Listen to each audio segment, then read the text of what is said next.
Okay, so we're going to do something now that's so crude that it's a little embarrassing even to me, and I'm not easily embarrassed. Um, no, I don't mean like that. I'm not going to pass gas or anything, but I am going to do a very crude operation. What happened is, I went out to test this thing, and I went ahead and jammed some junk bullets down. And what I'm doing right now is playing with the concept of 105 grain bullets. In this case, I just switched to burgers. I had some old Ubers that I had pulled, and they weren't good for me for anything. And the Ubers fit in here just fine. But these 105 seem to have a pretty good pressure ring, and they are hanging up on the artifact that's left down here. These haven't been blown out enough. The necks have still got the remains of a donut. They're going to have to pop again because these are too fresh. And I decided, you know what? I loaded this bullet, and it ended up being, I know where it's hanging up. The bullet size is such that it's hanging up right at the base of the shoulder.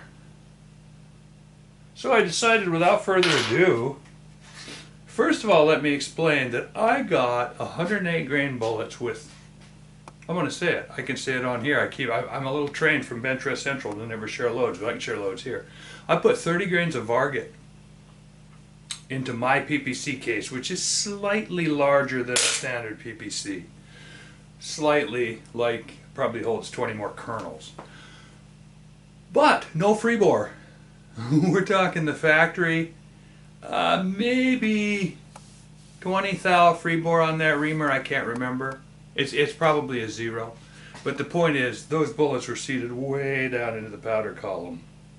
30 grains, no free bore, 108, 2,700 feet per second. I only had a few of those bullets to burn up. So I popped these out. I went to put these burgers in, and I hit a pretty good resistance right here, and I decided, you know what? This is a fireform barrel. Frag it all. I am going to I hate to even say this out loud. The collar that I have fitted to this particular throating tool fits my 6.5 by 47. I don't want to go set up my collar for my PPC because I don't have one size to this new reamer yet. I'm going in here naked. This is the part that is, shoot, I should have gone in and looked at it with the bore scope first. I have a bore scope set up right here. I have a Tessie long.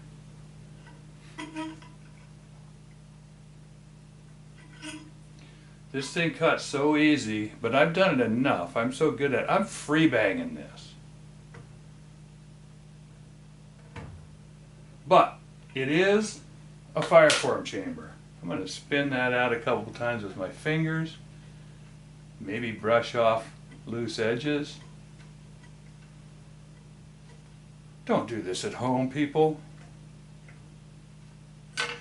I can do it here because I'm a hacker. I won't say I'm a professional. I'm going to say I'm a hacker to distinguish between myself and the way I'm doing it and doing it right. This is not the right way to do this. Doesn't matter. For what I'm doing, take it or leave it. I promised you warts, feathers, and all, and this is warts, feathers, and all. So, I just ran in there.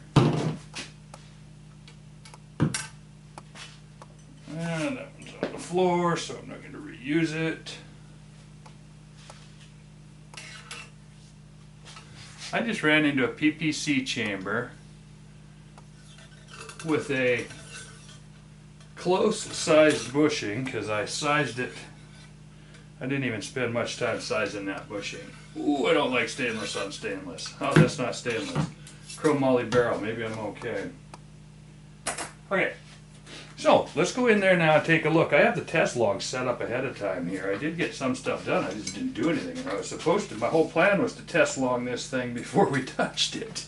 Now that I've touched it, let's see what we did.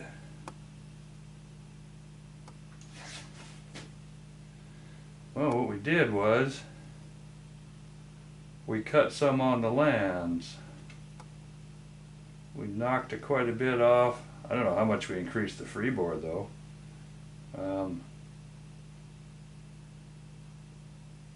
A bunch? No, not a whole lot. But let me go. I'm going to take my dummy round now and drop it down in there. I think that's clean enough. Find out how close we got to my... This 6PPC long range thing is actually getting kind of exciting. I'm blown away by it. I can't believe it. I stinking nailed it, people. Well, I can... I think I might just start doing them that way. Look at that. Perfectly. Okay, so we just throated. I got these loaded up. We just throated out PPC. I'm gonna, man, I gotta clean that one more time, just in case. Looked in there on the Teslong and I saw, looks like we did about 60 thou there. Yeah. Well, we must have, because I now have essentially what I was going for. So, I mean, not essentially.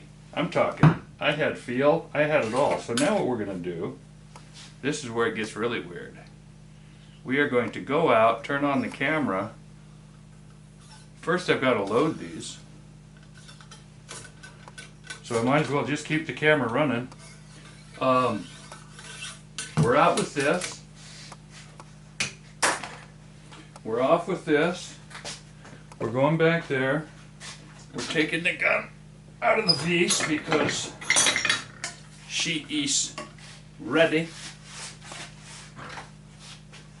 Bolt back in.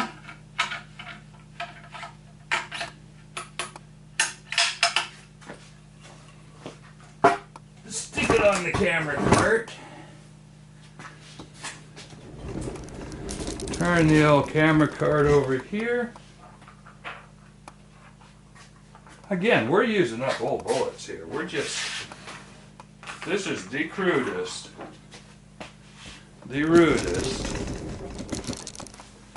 you have ever seen. But I'm making a point here.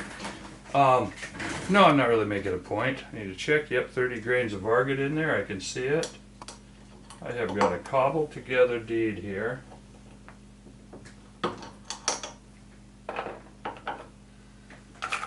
These are a bunch of bullets that lost a me-plat sort back in the day.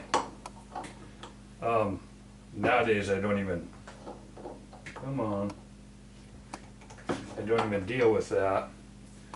But at that time, whoops, warped that one.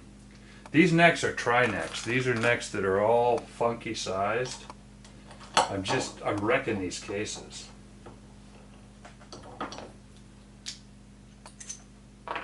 They might not even all seat.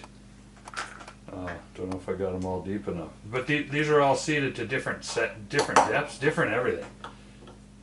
The first one, that one I felt hit the pressure ring, but it was a lot looser. So these are all different size necks. I'm going to use this one for my fouling load because I put a pretty good wrinkle in it. Da-da-da-da. Fouling. I just cleaned the gun. So, that was what we've done. Now we're going to take these out. This is a great experiment today because I am going to shoot these on camera for the first time. This is new. Go see if this is going to work.